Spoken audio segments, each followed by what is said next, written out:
Georgia may have sat in their wee changing room for 90 minutes, but that didn't change the fact that Rangers Scotland picked up 3 points. It's 4 out of 4 the day. I'll say the day. It's been over the past couple of months since March, but you know what? The best start ever to a qualifying campaign for Scotland, and that's us pretty much in Berlin. But let's talk about the conditions. If we're being real, the game probably shouldn't have went ahead. They probably should have done a bit more sweeping and getting the water off. But I feel like once the game went ahead, and then of course McGregor scores, and it was borderline unplayable. Let's be real. We've seen football be played in worse conditions than what actually took place tonight. But again, the weird thing is the substitute for this would have been playing in Paisley at St Mirren's ground, the Mora, which is weird. Why would they switch it?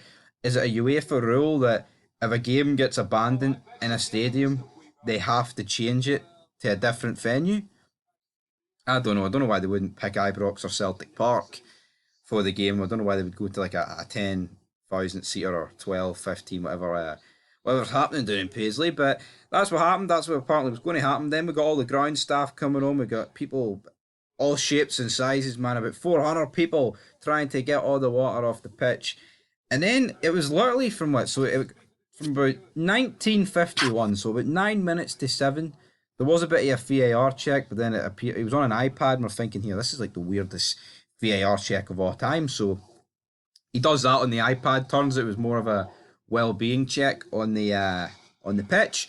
And then we sit from about 1951 up until about 9:34, which is a very long delay. I mean, that's like 100 minutes delay, almost 2 hours. And here at 25 minutes past 11, the game is finally been put to bed. And yeah, you know what? It wasn't vintage for us. Georgia didn't really offer a lot, if we're being honest. They did miss a penalty later on. I'll get to that. McTominay scored another good goal. McTominay doing what he does for Scotland, bang in the goals. Porteous missed a clear header to make it 3-0.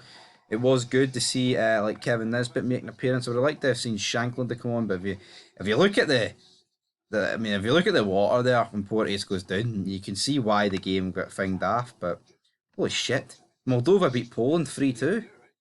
That's a surprising result in there. But that is where it leaves the group, looking really good, really good. Of course, I mean we're 8 points above Georgia, we're 8 points above Norway, we're 9 points above Spain.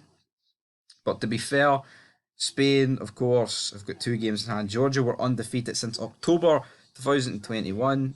Cyprus, though, they've lost all 3 games. And for us, at this point, man, it's going to take an absolute miracle for us not to finish, at least in the top 2. I mean, at least you could argue with Spain, well, if they win both their games in hand, then beat us in Spain, they'll level on points with us. So there is that. But you know what? It's been a brilliant start to the group, guys, and you can't dispute it. And we'll talk about the chances. Georgia, Angus Gunn, was a ball whipped in. It's a pretty poor save for him. Puts it in the right end of the danger zone, and then the Georgia guy misses a complete open net. Again, if this goes in, it's a pretty nervy, like last 10, 12 minutes, but Angus Gunn. Then there's a shot for the guy that missed the penalty. He's like the Napoli superstar. I just know what. Kvaratskhelia.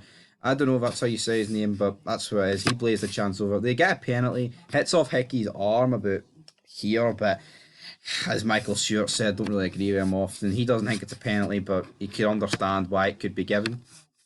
It gets given, and then it's blazed over. Angus Gunn keeps his clean sheet. We keep clean pants because we don't shite ourselves at the thought of another 60 seconds at 2-1.